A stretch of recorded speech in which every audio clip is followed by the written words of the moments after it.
a question from the TikToks. Hey, thank you, TikTok. So this comes from Kevin the Patriot. Whoop, whoop. So he's like, do you think it would be worth it to create and register a family tartan? Is it worth it? Sure. I could break it down to two. Do you want a family tartan? Sure. If it's not registered and there's no family tartan, and you want something to memorialize your time on this earth, and it's something to pass down to your kids, and start a tradition within your own family, absolutely. Yeah. It will be the way that the register currently works. Is it will be your personal family tartan, not a tartan for your name, unless you happen to be a clan chief or a muckety muck of clan mech, whatever. Right. So they have more strict rules on registration and what you are allowed to call things or how official you're allowed to make things sound, because they don't want some random person passing something off as something it's not. That said, yes, if you say, look, I want a tartan for my name, I'm going to have my wife and kids wear this, and my grandkids and whatever, sure, have at it. We did a tartan for a guy named Dr. Tulloch. I designed that for him, actually two, and he bought a bolt of cloth and had kilts made for him, his grandkids, his uncle or his niece, his nephews, like all his extended family.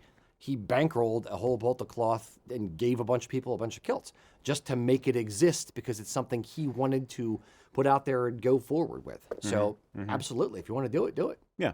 Again, when you get to the registration process, it may be something like they say, okay, you can call it the Smiths of Tallahassee or something like that, but you can't say the Smith family tartan or something like that. You can't use the word of. Oh, okay. Because it denotes land ownership of a thing. I forgot about that part. Yep. So you have to, it's just the John or the Smith, John tartan. Okay, so they period. just break it down to Correct. And you can put it in, you can put something like that in the notes probably, but you can't, because Dr. Tulloch wanted to call it Tulloch of Carolina, and that's what I was let remembering. Him, yes. And they wouldn't let him do that. They wouldn't let him do that. Okay. Because because that denotes ownership of Carolina. And I'm like, no, it's because they're from Carolina. Yeah. Nope. So, okay, so I'm an idiot.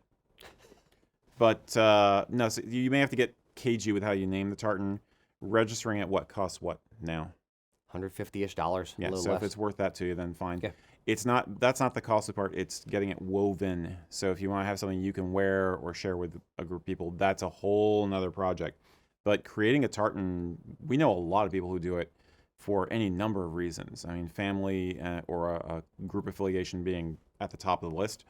But you can absolutely do it, and it's a lot of fun. I'm actually going to do a presentation for my kids' Boy Scout troop, probably even next week, actually. My wife is going to go in and demonstrate weaving on a loom, and I'm going to go in and talk about the history of tartans, and I'm going to use the tartan designer at USAKilts.com. I was going to do the same thing. To let each of the scouts design their own tartan. Nice. And just they'll talk about how people can put meaning into the colors and the thread count and all that kind of stuff. And not that you have to, but I think it'll be a fun exercise. So go for it. Why not? Yeah, designing Why the hell tartans. not? It's almost, I won't say addicting, but it's fun. And once you play around with it and just the simple changes, or moving one thread for one color from here to here, or changing the width of different things, it's neat to watch how it evolves right in front of your eyes. And the fact that we have a tartan designer on our website on USAKilts.com. There's others out there that you can use as well, but when you think about it and you go, okay, well, how would you design a tartan? How would you know what it was going to look like 150, 200 years ago? You would have to literally weave the thing to figure out what it was going to look like. That's a lot of time and effort. Right. And then if you want to change one thing or make this section bigger or that section smaller, then you had to redo the whole thing. Versus now, it's like drag and drop and move this over there and change this color out for that color. Right. It's instant and it's spectacular. Yeah. Yes, Mr. Mac. So, is there good do's and don'ts that for someone designing? Guidelines for what? Yeah, would be a is there design? something that may look good, like? And obviously, what looks good for one person may look good to somebody else. It's a bit subjective, but I think. But he definitely has... good rules of thumb for that. The rules of thumb that I have for tartan design, a very basic general one. You want the colors within the tartan to be varying widths. Don't put in, black 20, brown 20, blue 20, green 20. You end up with like a weird checkerboardy looking kind of thing. You want to have more interest and more variance within the numbers within the thread count. I usually do a strong stripe, a white or a red or yellow at a pivot point, and you leave a little bit of space for the pivot point to breathe, so a little bit of room on either side of it, kind of thing. If there's guards, or another cool thing, if you have a white stripe and you want it to stand out a little bit more on a red background, then put 2 black threads on either side of the white stripe, and that kind of helps make it stand out. Those are called guards. So yeah, there's a bunch of little hints, tips, and tricks within tartan design. The other one I would say is stick with a similar color palette. If you look at existing tartans that are already out there and long established, modern color palette meaning navy blue, bottle green, scarlet red, those kind of colors versus muted, which is like a stormy sky blue, an olive green, a blood red. If there's existing color palettes, try to stick within those or see how the things play off of each other. It does take an artistic eye to kind of hone it in and get it right. So yeah, just play around with it, have fun with it. Yeah. And I'll mention, because we didn't, the utility on our website is free. So yeah, it is meant for people to play with. So Absolutely. enjoy.